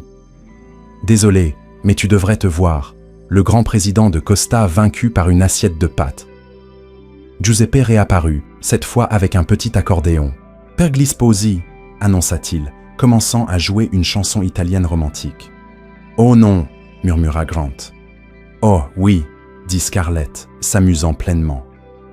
Giuseppe se mit à chanter en italien, gesticulant de manière théâtrale, tandis que d'autres clients s'arrêtaient pour regarder. Grant était aussi rouge que la sauce marinara, mais Scarlett applaudit avec enthousiasme. « Bravissimo, Giuseppe !» cria-t-elle. Quand la chanson se termina, tout le restaurant applaudit. Giuseppe s'inclina théâtralement et retourna en cuisine. « Je ne te laisserai plus jamais choisir où on mange, » dit Grant, essayant de se cacher derrière le menu. « Admets-le, c'était amusant. C'était différent. »« Grant, quand as-tu fait quelque chose de spontané pour la dernière fois? Quelque chose qui n'était pas prévu dans ton agenda ?» Il réfléchit un moment. « Honnêtement, je ne m'en souviens pas. C'est triste. C'est pratique. C'est ennuyeux. » Grant la regarda dans les yeux.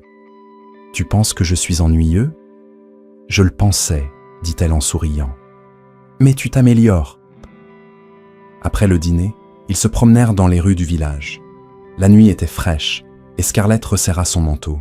« Tu as froid ?» demanda Grant. « Un peu. » Sans réfléchir, Il ôta son propre manteau et le posa sur ses épaules. Le geste était si naturel qu'ils furent tous les deux surpris. « Merci », dit-elle doucement. Ils s'arrêtèrent devant une petite place avec une fontaine éclairée. Quelques passants circulaient, mais l'endroit était relativement calme. « Scarlett », dit Grant en se tournant vers elle, « je dois te dire quelque chose. »« Quoi donc ?» Il hésita comme s'il rassemblait son courage. « Quand ma mère a suggéré qu'on se marie, j'ai pensé qu'elle avait complètement perdu la tête. Je pensais que ce serait la pire décision de ma vie. »« Merci pour le vote de confiance », dit Scarlett, mais elle souriait. « Laisse-moi finir », dit-il en riant nerveusement. « J'avais tort, complètement tort. » Il fit un pas vers elle. « Ces dernières semaines, en te regardant travailler, en voyant comment tu traites les gens, comment tu défends ceux qui en ont besoin. Scarlett, tu m'as fait réaliser que je ne vivais qu'à moitié une vie. »« Grant, non, laisse-moi finir, » dit-il, sa voix devenant plus intense. « Je suis tombé amoureux de toi. Vraiment, pas à cause du mariage arrangé, pas par commodité, mais à cause de qui tu es vraiment. » Scarlett sentit son cœur s'accélérer. « Tu es sûr ?»« Absolument, » dit-il en se rapprochant encore. « La question est, ressens-tu quelque chose pour moi? Autre chose que de la pitié pour le gars qui ne sait pas manger des spaghettis correctement ?» Elle rit, bien que ses yeux se remplissent de larmes. « Grant, tu es agaçant, obsessionnel, complètement pas spontané, et tu organises les livres par couleur. Ça ne semble pas très prometteur.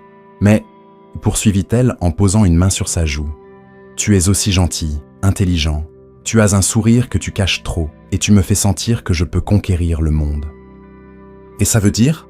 Ça veut dire que je suis peut-être tombée amoureuse de mon mari fou, moi aussi. » Grant sourit, ce sourire authentique qu'elle commençait à aimer, et se pencha pour l'embrasser. Mais à la dernière seconde, il trébucha sur le bord de la fontaine. « Grant !» Scarlett le rattrapa avant qu'il ne tombe dans l'eau. « Parfait !» dit-il en riant de lui-même. « Le moment le plus romantique de ma vie, et je manque de tomber dans une fontaine. »« Idiot !» dit-elle affectueusement, le tirant vers elle. Cette fois, lorsqu'il l'embrassa, il n'y eut aucun faux pas. Le baiser commença doucement, hésitant, comme s'il s'habituait encore à l'idée que c'était réel. Puis il s'approfondit, et Scarlett eut l'impression que le monde entier s'était arrêté autour d'eux. Quand ils se séparèrent enfin, ils étaient tous les deux hors d'haleine. « Waouh !» murmura-t-elle. « C'est une bonne réaction », dit-il en souriant. « Grant, et si on rentrait à la maison ? » « Bien sûr, il se fait tard de toute façon. »« Non !»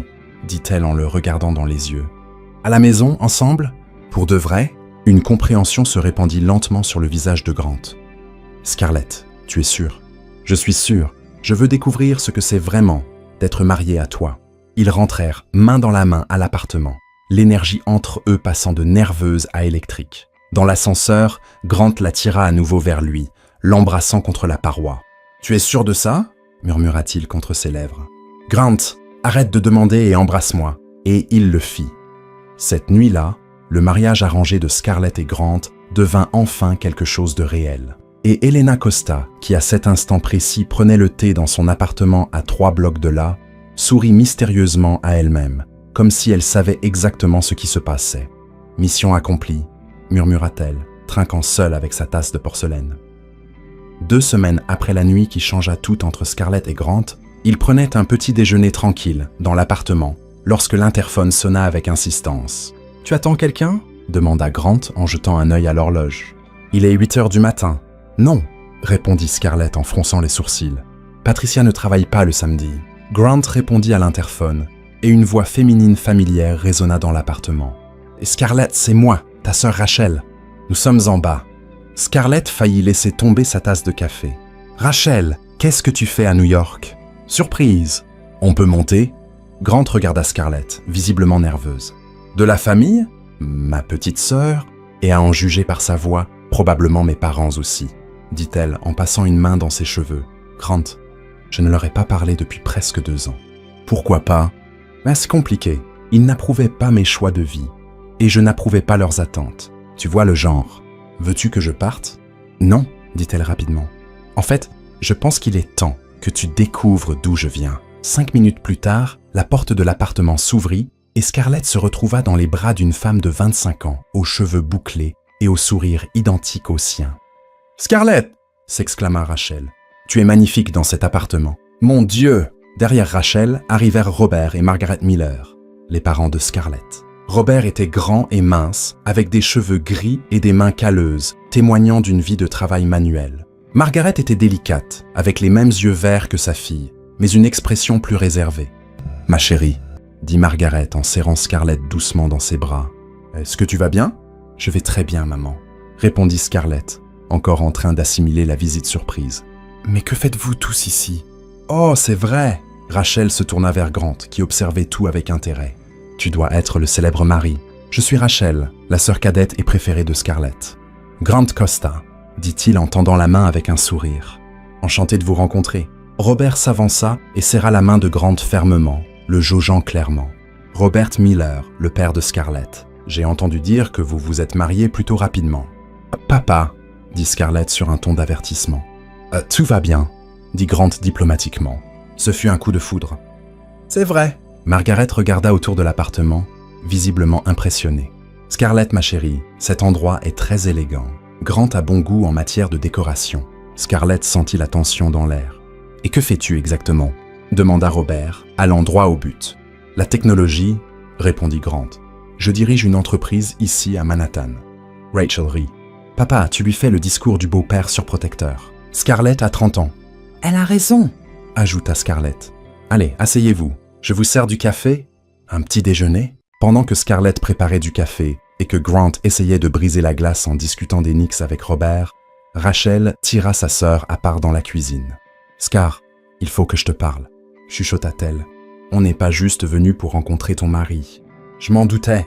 Qu'est-ce qui se passe ? Tu te souviens de la boutique d'antiquités de papa et maman ? Bien sûr, elle est toujours ouverte. Pas seulement ouverte, elle prospère, » dit Rachel avec enthousiasme. « Papa a découvert qu'il a un vrai talent pour restaurer de vieux meubles, et maman a commencé à vendre en ligne. Ils reçoivent des commandes de tout le Nord-Est. » Scarlett sourit sincèrement pour la première fois depuis l'arrivée de sa famille. « C'est merveilleux. J'ai toujours su que papa avait un don. Le problème, c'est qu'ils ont atteint la limite de ce qu'ils peuvent gérer seuls. Ils doivent agrandir, embaucher du personnel, acheter de meilleurs équipements, mais ils n'ont pas le capital. »« Oh !» dit Scarlett, comprenant enfin. « Vous demandez un prêt ?»« Pas un prêt, » dit Rachel rapidement. « Un investisseur, quelqu'un qui croit en l'entreprise et veut en faire partie. » Scarlett resta silencieuse un moment. « Rachel, j'ai quelques économies, mais je ne suis pas sûre si... »« On ne te demande pas ton argent, » interrompit Rachel. « On te demande ton aide pour trouver quelqu'un qui pourrait être intéressé. » Ils retournèrent dans le salon où Robert montrait des photos à Grant sur son téléphone. « Regarde ce buffet que j'ai restauré le mois dernier. » Oh, disait Robert avec fierté. « Il était en piteux état quand je l'ai trouvé, mais regarde-le maintenant. » Grant étudia les photos avec un réel intérêt. « Travail impressionnant, monsieur Miller. Combien de temps cela vous a-t-il pris ? 3 semaines. Juste en travaillant sur mon temps libre, si je le faisais à temps plein, je pourrais en terminer un en 1 semaine. Et combien l'avez-vous vendu ? Hal de $100. Je l'ai acheté pour $50. Grant laissa échapper un sifflement bas. C'est une belle marge bénéficiaire. Margaret rejoignit la conversation. Grant, la partie en ligne de l'entreprise a augmenté de 300% l'année dernière. Nous avons une liste d'attente de 2 mois pour les pièces restaurées. Maman, dit Scarlett surprise. Tu diriges une entreprise maintenant. Ta mère a toujours eu un bon sens des affaires, dit Robert. Il m'a juste fallu 30 ans pour commencer à écouter ses conseils. Rachel expliqua à Grant les plans d'expansion pendant que Scarlett observait sa famille avec un regard nouveau. Ce n'étaient plus les mêmes personnes qu'elle avait quittées il y a 2 ans. Il y avait une nouvelle énergie, un sens clair de l'objectif. « Je vois », dit Grant après avoir tout entendu. « Vous avez besoin de financement pour croître, mais vous voulez que cela reste une entreprise familiale. »« Exactement », dit Robert. « Nous ne cherchons pas à vendre notre âme, juste à ouvrir plus d'opportunités. » Grant se leva et marcha jusqu'à la fenêtre, pensif. Scarlett le connaissait assez bien maintenant pour voir qu'il réfléchissait à quelque chose. « Monsieur et Mme Miller, » dit-il enfin, « et si je vous faisais une offre ?»« Grant, » dit Scarlett nerveuse, « tu n'es pas obligé. Laisse-moi finir, » dit-il en lui souriant. « Vous avez besoin d'un investissement. J'ai besoin de diversifier certains actifs. Que diriez-vous d'un véritable partenariat ?» Robert haussa un sourcil. « Quel genre de partenariat ?» Costatech investit $200 000 pour aider à développer votre entreprise. Vous conservez 70% de la propriété et nous prenons 30%. En plus de l'argent, nous fournirons des conseils technologiques pour améliorer vos ventes en ligne et votre logistique. La pièce devint complètement silencieuse. Margaret serra la main de Robert. 200 000 $, murmura Robert. Fiston, c'est 10 fois plus que ce dont nous pensions avoir besoin. Avec ce montant, Bess expliqua Grant, vous pourriez ouvrir une deuxième boutique, embaucher une équipe complète et avoir encore beaucoup pour le marketing digital. Il se tourna vers Rachel. Vous avez étudié le commerce, n'est-ce pas? Oui, j'ai obtenu mon diplôme il y a 2 ans. Parfait. Vous seriez notre point de contact entre Costa et l'entreprise familiale. Salaire compétitif, avantage complet. Rachel regarda ses parents, puis Scarlett, ne sachant que dire. Grant, dit Scarlett en touchant son bras. Je peux te parler 1 minute? En privé. Ils se rendirent dans la chambre, laissant la famille Miller assimiler la proposition en silence. Grant, c'est très généreux, mais tu ne connais pas mon père. Il est trop fier pour accepter la charité. Ce n'est pas de la charité, dit Grant. Sérieusement, Scarlett, j'ai rapidement passé en revue les chiffres qu'ils ont mentionnés. Cette entreprise a un réel potentiel de croissance, forte marge bénéficiaire, demande croissante, avantage concurrentiel. C'est un investissement intelligent. Tu es sûr? Absolument. Il sourit chaleureusement. De plus, c'est ta famille, et maintenant, c'est aussi la mienne. Quand ils revinrent dans le salon, Robert regardait des photos sur le téléphone de Margaret. Grant, dit-il, cette offre est très généreuse, mais je dois être honnête.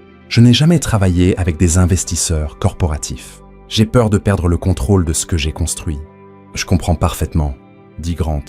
Et si nous faisions une période d'essai de 6 mois? Si vous n'êtes pas satisfait du partenariat, nous rachetons notre part pour le montant investi plus 10%. Margaret regarda son mari. Robert, ça pourrait être l'opportunité que nous attendions. Et comment Scarlett serait-elle impliquée? Demanda Robert. En tant que consultante familiale, Cam, répondit Grant immédiatement. Elle comprend à la fois l'entreprise et l'aspect personnel. Elle serait parfaite pour s'assurer que le partenariat fonctionne pour tout le monde. Rachel bondit presque du canapé. Papa, maman, vous devez accepter. C'est l'opportunité de notre vie. Robert regarda Scarlett. Ma chérie, qu'en penses-tu? Scarlett sentit ses yeux se remplir de larmes. Il y a 2 ans, lorsqu'elle avait quitté la maison, les choses étaient tendues et froides. Maintenant, son père lui demandait son avis sur une décision familiale importante. « Je pense que vous avez construit quelque chose de magnifique, » dit-elle. « Et je pense que vous méritez l'opportunité de voir jusqu'où ça peut aller. » Robert tendit la main à Grant. « Partenaire, marché conclu. » Pendant que Grant et Robert discutaient des détails pratiques, Margaret s'approcha de Scarlett. « Ma chérie, je veux m'excuser pour la façon dont les choses se sont passées quand tu es partie de la maison. »« Maman, non, laisse-moi le dire. Tu avais raison de suivre tes propres rêves. Et regarde ce que tu as accompli. » Elle regarda autour de l'appartement, puis vers Grant. « Je suis fière de toi. » Scarlett serra sa mère dans ses bras, sentant comme si un poids qu'elle portait depuis des années s'était enfin envolé. « Vous m'avez manqué aussi, » murmura-t-elle. Rachel rejoignit l'étreinte. La famille Miller réunie, et maintenant avec un partenaire milliardaire. « Milliardaire ?» demanda Scarlett en regardant Grant. « Elle exagère, » dit Grant, rougissant légèrement. « Je suis juste très aisé. Robert Reed. Fiston, peu importe combien d'argent tu as. Ce qui compte, c'est que tu rends ma fille heureuse, et à en juger par son sourire, tu fais du bon travail. » Cet après-midi-là, alors que la famille Miller explorait Manhattan avec Grant comme guide touristique personnel, Scarlett réalisa que sa vie avait complètement changé.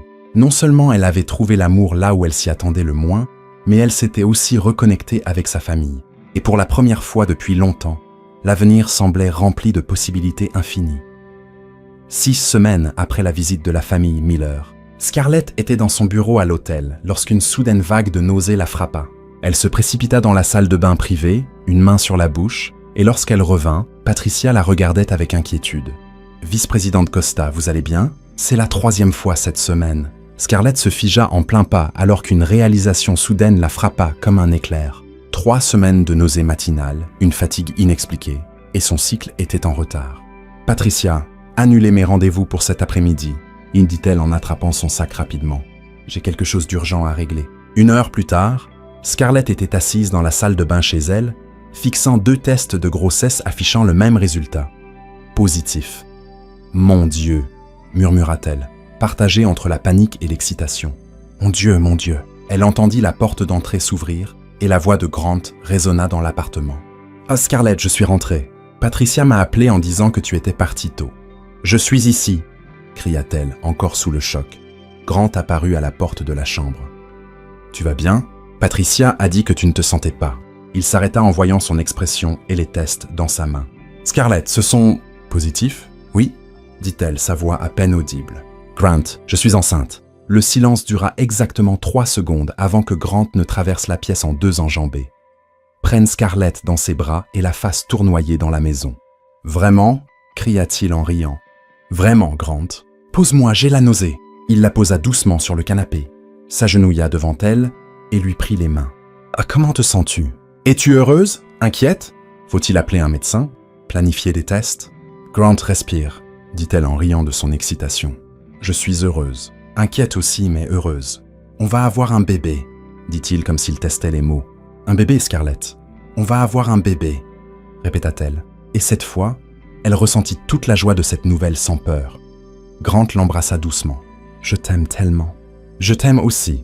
La semaine suivante, ils l'annoncèrent à Elena, qui réagit comme si elle avait gagné à la loterie. Elle pleura, cria, et commença immédiatement à planifier comment transformer une des pièces supplémentaires en une nursery digne de la royauté. Cette semaine-là fut aussi celle où Melissa Hawthorne entra dans leur vie. Scarlett déjeunait avec Grant dans un restaurant près de la Costa Tower lorsqu'une femme élégante s'approcha de leur table. Elle était grande, blonde, portant une robe de créateur qui coûtait probablement plus que ce que la plupart des gens gagnent en un mois. « Grant Costa », dit-elle avec un sourire éclatant. « Quelle merveilleuse coïncidence de vous croiser ici. » Grant leva les yeux, ne la reconnaissant clairement pas au début. « Désolé, vous êtes... » « Melissa Hawthorne, de Hawthorne Industries.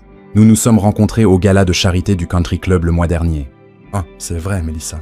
Voici ma femme, Scarlett. » Le sourire de Melissa vacilla une fraction de seconde. « Femme? Je ne savais pas que vous vous étiez mariée récemment, » dit Grant en prenant la main de Scarlett sur la table. « Comme c'est intéressant, » dit Melissa rapidement, se reprenant. « Eh bien, je ne veux pas interrompre, mais Grant, j'aimerais vous parler d'opportunités d'affaires. Que diriez-vous de programmer un déjeuner? Vous pouvez contacter mon assistante, » y dit Grant poliment. « Elle gère tous mes rendez-vous professionnels. » Après le départ de Melissa, Scarlett haussa un sourcil. C'était qui? La fille du propriétaire de Hawthorne Industries, l'une des plus grandes firmes d'investissement de la côte Est. Et elle semblait intéressée par bien plus que des affaires. Grant rit. « Scarlett, es-tu jalouse? » « Peut-être un peu. » « Eh bien, ne le sois pas. Je n'ai Dieu que pour ma femme enceinte. » 3 jours plus tard, Melissa se présenta au bureau de Grant sans prévenir, passant devant la réceptionniste comme si elle était chez elle. « Grant, » dit-elle en entrant dans son bureau, « il faut qu'on parle. Melissa, vous auriez dû prendre rendez-vous. »« Ça ne peut pas attendre, » dit-elle en s'asseyant dans le fauteuil en face de son bureau. « Grant, je vais être direct. Nos entreprises ensemble seraient une force imbattable sur le marché. Une fusion Hawthorne-Costa dominerait 3 industries. Merci pour l'offre, mais Costa n'est pas intéressé par une fusion pour le moment. Et si je disais qu'il y a plus que des affaires dans cette proposition? » Elle se pencha en avant. « Grant, nous savons tous les deux que les mariages stratégiques sont courants dans notre monde. Vous et moi ensemble, ce serait... » « Melissa, » interrompit Grant fermement. « Je suis marié, heureusement marié. »« À qui? » Cette fille du restaurant. Melissa rit avec dédain. « Grant, soyez réaliste. Vous avez besoin d'une épouse qui comprend votre monde, qui peut compléter vos affaires. Quelqu'un de votre niveau social. Quelqu'un comme vous. Peut-être exactement comme moi, » dit Grant en se levant. « Melissa, laissez-moi être très clair. J'aime ma femme. Je ne suis intéressé ni par des fusions, ni par des partenariats, ni par aucun arrangement vous concernant. Et si vous ne pouvez pas accepter un non, nous devrons peut-être reconsidérer tout lien professionnel entre nos entreprises. » Melissa se leva, le visage rouge de colère et d'humiliation. « Vous allez regretter ça, Grant. Quand votre petite femme vous montrera qui elle est vraiment, vous le regretterez. » Elle sortit en trombe, claquant la porte derrière elle. Grant prit une profonde inspiration et appela la sécurité, leur ordonnant que Melissa Hawthorne ne soit plus autorisée à entrer dans le bâtiment sans son autorisation expresse. Cet après-midi-là, Elena Costa se présenta au bureau de Grant sans prévenir, ce qu'elle faisait rarement. « Maman, que fais-tu ici? J'ai entendu dire que cette vipère de Melissa Hawthorne est venue t'embêter aujourd'hui. » Grant soupira. « Comment l'as-tu su?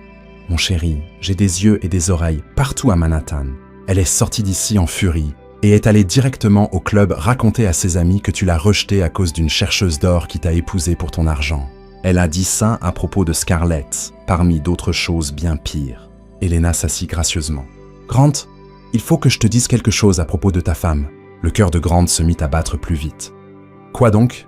Avant que Scarlett n'accepte de t'épouser, j'ai enquêté sur son passé, ses finances, son histoire, sa famille. Sais-tu ce que j'ai trouvé? Quoi? Elle avait 5 000 $ sur son compte bancaire, payait un loyer pour un petit appartement qu'elle partageait avec une amie et travaillait 60 heures par semaine juste pour joindre les deux bouts. Si elle était une chercheuse d'or, elle serait la pire de l'histoire. » Grant se détendit, souriant. « Maman, je sais exactement qui est Scarlett.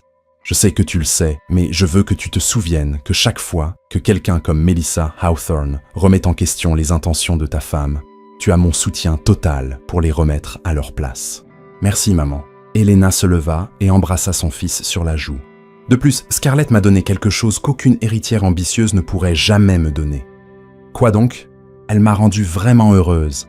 Et maintenant, elle me donne un petit enfant. » Elena sourit mystérieusement. « Oh oui, elle m'a parlé de la grossesse. Félicitations, mon chéri. » Après le départ d'Elena, Grant resta seul dans son bureau, réfléchissant à la façon dont sa vie avait changé en quelques mois à peine.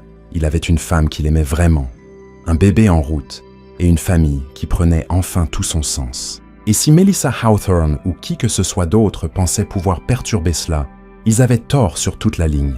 Grant prit son téléphone et appela Scarlett. « Salut, mon amour. » Elle répondit immédiatement. « Salut, comment vas-tu, toi et notre bébé ?» Un peu nauséeuse, mais heureuse. « Pourquoi ? Je voulais juste entendre ta voix, » dit-il en souriant. « Je t'aime, Scarlett. Je t'aime aussi toujours. » Et en raccrochant, Grant sut, sans l'ombre d'un doute, qu'il avait fait tous les bons choix dans sa vie. Le gala annuel des élites du commerce de Manhattan était l'événement le plus important du calendrier social de la ville. Organisé au Metropolitan Museum, il réunissait les noms les plus influents du monde des affaires, de la politique et de la société. Grant et Scarlett arrivèrent ensemble, elle resplendissante dans une robe bleu marine qui dissimulait subtilement les premiers signes de sa grossesse. « Tu es sûr que tu te sens bien ?» demanda Grant pour la 10e fois en l'aidant à sortir de la voiture. « Grant, je suis enceinte, pas impotente, » dit Scarlett en riant. « De plus, j'ai vraiment envie de rencontrer ce célèbre père dont tu évites de parler. » Grant fit une grimace. Marcelo Costa n'est pas exactement connu pour sa subtilité ou sa gentillesse. Ne prends rien de ce qu'il dit personnellement, d'accord? Ils entrèrent dans la grande salle où des centaines de personnes circulaient parmi des sculptures anciennes et des œuvres d'art inestimables. Elena Costa était déjà là, magnifique dans une robe dorée, discutant avec un groupe de femmes de la haute société. « Mes chéris, » dit-elle en les embrassant tous les deux. « Scarlett, tu es absolument splendide. Comment te sens-tu? »« Mieux chaque jour, » répondit Scarlett. « Où est monsieur Marcelo ?» Grant dit qu'il serait là. Elena pointa l'autre côté de la salle où un homme grand et imposant parlait avec un groupe d'hommes d'affaires. Marcelo Costa avait la même carrure que Grant, mais avec un air beaucoup plus sévère et intimidant. Le voilà, probablement en train de discuter de comment conquérir quelques marchés supplémentaires, dit Elena avec une pointe de sarcasme. Grant s'apprêtait à emmener Scarlett pour rencontrer son père, lorsque Melissa Hawthorne apparut soudain, leur barrant le chemin. « Grant », dit-elle avec un sourire éclatant. « Quelle merveilleuse coïncidence. Et Scarlett, c'est ça? Quelle robe intéressante. »« Bonjour, Melissa, » dit Scarlett poliment. « Comment vas-tu? »« Très bien, merci. En fait, j'espérais parler à Grant de cette proposition dont nous avons discuté. »« Melissa, » dit Grant fermement, « je t'ai déjà dit que je ne suis pas intéressé. »« Oh, mais peut-être changeras-tu d'avis quand tu entendras à quel point ton père est enthousiaste à l'idée d'un partenariat entre nos familles. » Avant que Grant ne puisse répondre, une voix grave retentit derrière eux. « Grant, enfin, il faut que je te parle. » Marcelo s'approcha, ignorant complètement Scarlett et concentrant toute son attention sur son fils. « Papa, » dit Grant prudemment, « voici ma femme, Scarlett. » Marcelo regarda Scarlett comme s'il la voyait pour la première fois, ce qui était probablement le cas. « Femme ?» demanda-t-il, confus. « Grant, de quoi parles-tu ?»« Nous nous sommes mariés il y a quelques mois, » expliqua Grant. « Je pensais que maman t'en avait parlé. »« Elena ne m'a rien dit à propos d'un mariage, » dit Marcelo visiblement irrité. « Et ça complique sérieusement les plans que nous avions pour toi. » Melissa s'avança avec un sourire sournois. « Monsieur Costa, peut-être puis-je clarifier les choses ? Grant et moi avons parlé d'un partenariat stratégique entre nos entreprises, qui inclurait également une union personnelle. »« Exactement, » dit Marcelo s'animant. « Melissa, ma chère, tu serais parfaite pour Grant.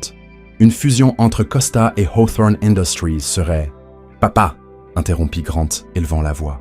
Je suis déjà marié à Scarlett et je ne suis intéressé ni par Melissa ni par une fusion d'entreprises. Grant, sois raisonnable, dit Marcelo en baissant la voix, mais en gardant un ton sévère. Tu ne peux pas laisser des sentiments d'adolescent entraver des décisions d'affaires intelligentes. La salle commençait à remarquer la tension croissante. Les conversations s'arrêtèrent et les gens se tournèrent pour regarder le drame se dérouler. Scarlett sentit son sang bouillir. « Excusez-moi, monsieur Costa, mais votre fils n'est pas un adolescent. C'est un homme adulte qui peut prendre ses propres décisions. » Marcelo la regarda avec dédain. « Jeune fille, vous ne comprenez clairement pas comment fonctionnent les affaires dans notre famille. » En fait, dit une voix ferme et élégante derrière eux. « Celui qui ne comprend pas comment fonctionnent les affaires dans notre famille, c'est toi, Marcelo. » Elena Costa s'avança avec des pas assurés, arborant une expression que Grant reconnut comme extrêmement dangereuse. « Elena, dit Marcelo, clairement surpris par l'intervention de sa femme. Nous discutions juste de l'avenir de Grant. L'avenir de Grant est déjà décidé, dit Elena calmement. Il est marié à Scarlett. Ils attendent mon premier petit enfant, et ils sont parfaitement heureux. Melissa Polly. Petit enfant? C'est exact, ma chère, dit Elena avec un sourire froid. Scarlett est enceinte, donc tes tentatives de séduire mon fils sont non seulement inappropriées, mais aussi totalement inutiles. Marcelo tenta de reprendre le contrôle de la situation. Elena, peu importe que Grant soit temporairement marié. Temporairement, Elena haussa un sourcil. Marcelo, je pense que tu as mal compris. Ce n'est pas un mariage temporaire. C'est un vrai mariage, construit sur un véritable amour. Elena, tu es dramatique. Dramatique? Elena rit, mais il n'y avait aucun humour dans sa voix. Marcelo, tu veux parler de drame? Elena ouvrit son sac Hermès et en sortit une épaisse enveloppe. Voici ton drame, mon cher. Elle tendit l'enveloppe à Marcelo, qui l'ouvrit avec confusion. Son expression changea drastiquement en lisant son contenu. « Des papiers de divorce » murmura-t-il, incrédule. « Signé, tamponné et prêt à être déposé », confirma Elena. « Marcelo, après 35 ans de mariage, je divorce de toi. » La salle entière devint silencieuse. Même les serveurs arrêtèrent de servir. « Elena, as-tu perdu la tête » bégaya Marcelo. « Au contraire, je viens enfin de retrouver mes esprits. » dit-elle calmement. « Pendant des années, j'ai vu comment tu essayais de contrôler la vie de notre fils, comme s'il n'était qu'une pièce sur ton échiquier d'affaires. Mais quand tu as manqué de respect à ma belle-fille et essayé de briser un mariage heureux pour une ambitieuse, eh bien, c'était la goutte d'eau. » Elena se tourna vers Scarlett et Grant. « Mes chéris, j'ai un cadeau de mariage tardif pour vous. » Elle sortit un autre document de son sac. « Grant, Scarlett, avec ce document, je transfère toutes mes parts de Costatech à Scarlett. Cela signifie qu'elle contrôle désormais 55% de l'entreprise. » Grant resta sans voix. « Elena, tu ne peux pas faire ça, » dit Marcelo. « Je peux, et je l'ai déjà fait, » répondit Elena avec un sourire. « Scarlett, ma chère, tu es maintenant l'actionnaire majoritaire de Costa. Félicitations. » Melissa semblait sur le point de s'évanouir. Marcelo était rouge de rage et de choc. « Elena, c'est de la folie. Tu remets mon entreprise à une étrangère. »« Ton entreprise » Elena rit. « Marcelo, tu sembles avoir oublié que Costa a été construit avec l'argent de ma famille. Et Scarlett n'est pas une étrangère. Elle est ma belle-fille, la mère de mon futur petit-enfant. Et apparemment la seule personne dans cette famille avec du bon sens. » Elena embrassa Scarlett et Grant sur la joue. « Maintenant, si vous voulez bien m'excuser, j'ai une nouvelle vie à commencer. » Elle sortit avec élégance, laissant derrière elle une salle abasourdie, une rivale humiliée, un ex-mari sous le choc et un jeune couple qui venait de découvrir qu'il contrôlait un empire commercial. « Eh bien, dit enfin Scarlett en regardant Grant, je pense que notre vie vient de devenir intéressante. » Intéressant est une façon polie de dire complètement insensé, marmonna Grant, dit Scarlett en lui prenant la main. Ta mère vient de me donner le contrôle de l'entreprise familiale. Ça va pour toi? Grant la regarda, puis son père, toujours figé sous le choc, puis Melissa, qui s'éloignait humiliée, et enfin il sourit. Scarlett, s'il y a quelqu'un qui doit contrôler cette entreprise, je préférerais que ce soit toi, plutôt que n'importe qui d'autre dans cette salle. Et alors qu'ils quittèrent le gala ensemble, Scarlett pensa qu'Elena Costa était décidément la belle-mère la plus spectaculaire qu'on puisse avoir. Le lundi suivant, le gala qui changea tout. Scarlett arriva à la Costa Tower à 8 heures du matin. En tant que nouvelle actionnaire majoritaire de l'entreprise, elle avait un emploi du temps chargé, réunions avec les directeurs, révision de contrats, et une tâche particulière qu'elle repoussait depuis des semaines. Patricia l'accueillit dans le bureau du 40e étage, qui était désormais officiellement le sien, avec une pile de documents et une expression anxieuse. « Présidente Costa », dit-elle, s'habituant encore au nouveau titre. « Tous les départements attendent vos directives. Et, eh bien, il y a quelqu'un qui attend de vous parler depuis 1 heure. C'est Malfada Winters. Elle dit que c'est urgent et qu'elle doit s'expliquer. » Scarlett soupira. Depuis que la nouvelle de sa nouvelle position s'était répandue dans l'entreprise, elle savait que ce moment viendrait. Malfada était probablement désespérée maintenant, essayant de se sauver avant que Scarlett ne prenne des décisions concernant son avenir. Battleline Day. 5 minutes plus tard, Malfada entra dans le bureau avec un regard oscillant entre la nervosité et une tentative de conserver une dernière once de dignité. Elle portait son meilleur tailleur et tenait un dossier en cuir, comme si elle se rendait à un entretien d'embauche. « Scarlett », commença Malfada en forçant un sourire. « Ou plutôt, présidente Costa, félicitations pour la promotion.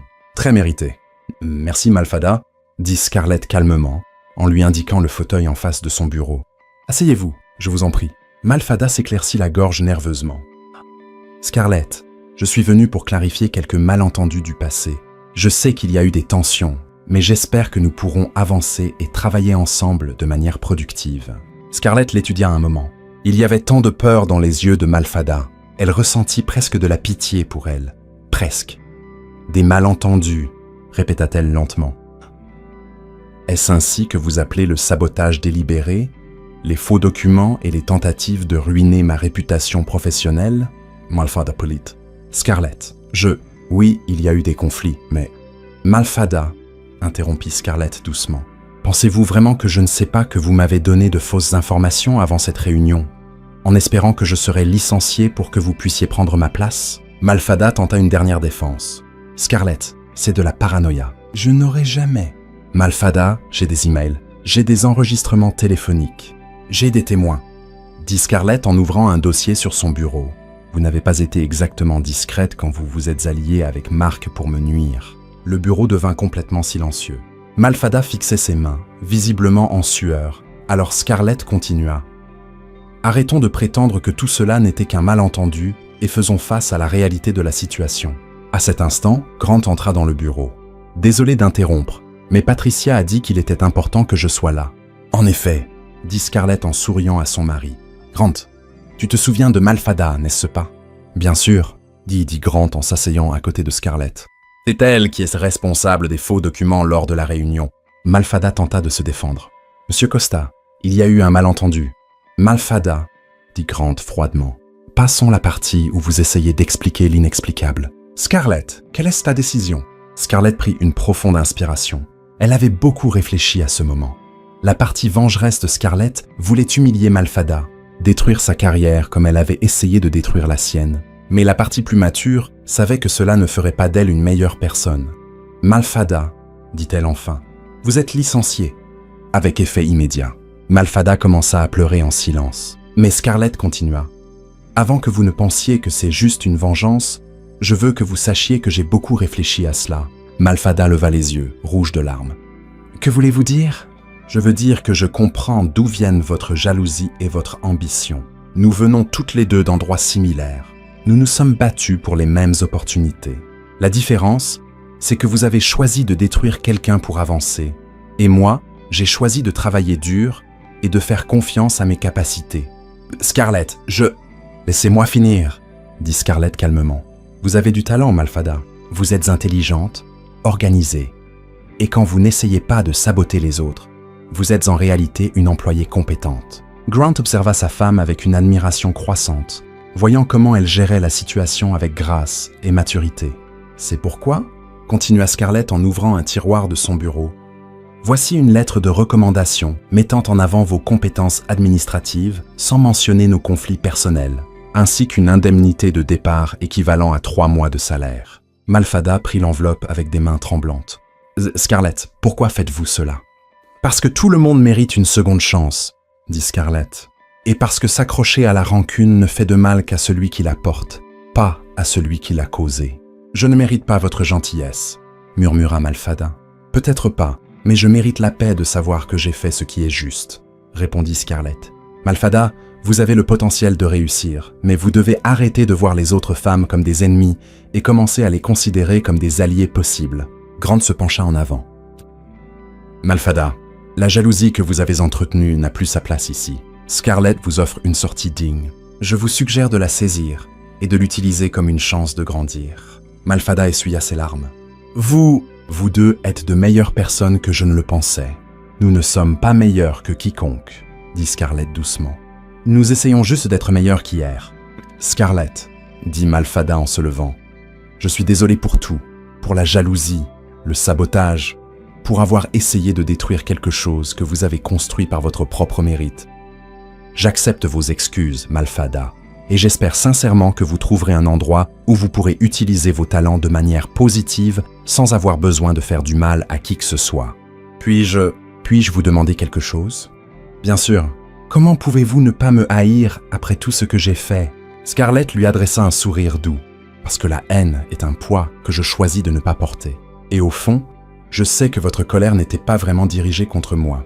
Elle concernait un monde qui vous a fait croire qu'il n'y avait de place que pour l'une d'entre nous. Malfada hocha la tête, visiblement ému. Merci de m'avoir montré qu'il existe une autre manière de gérer les conflits.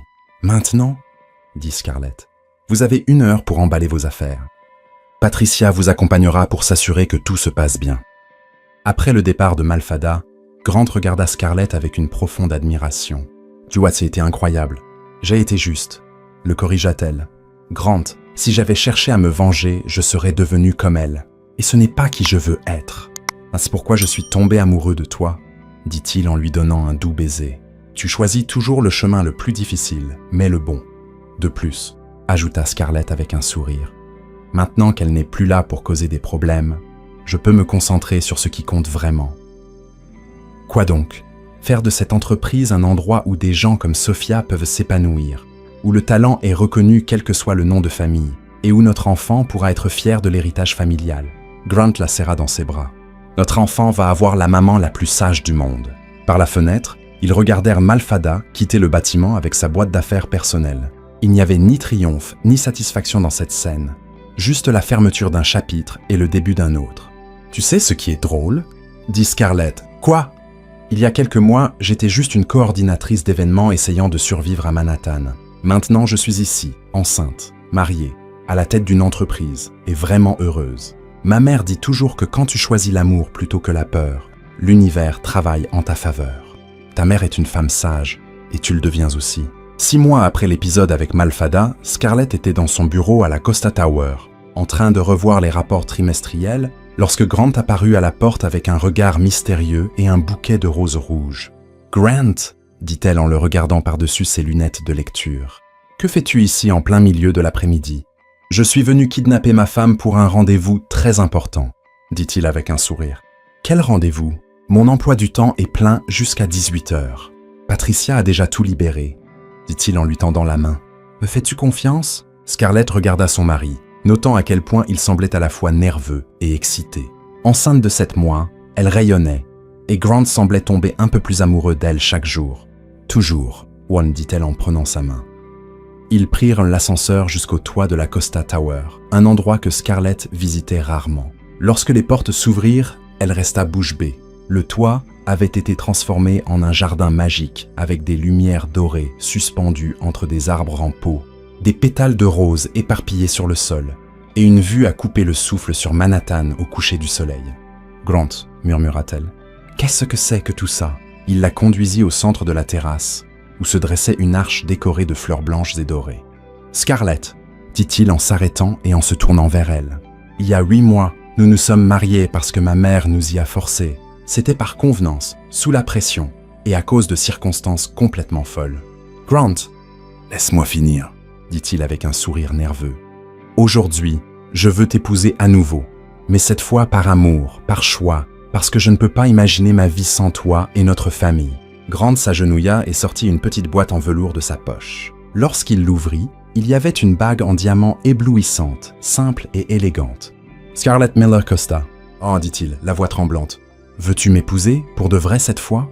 Scarlett pleurait et riait en même temps. « Grant, nous sommes déjà mariés. Techniquement, oui, mais romantiquement, je veux faire les choses correctement. »« Alors veux-tu ?»« Oui, dit-elle en se jetant dans ses bras du mieux qu'elle pouvait avec son ventre de grossesse. Bien sûr que oui.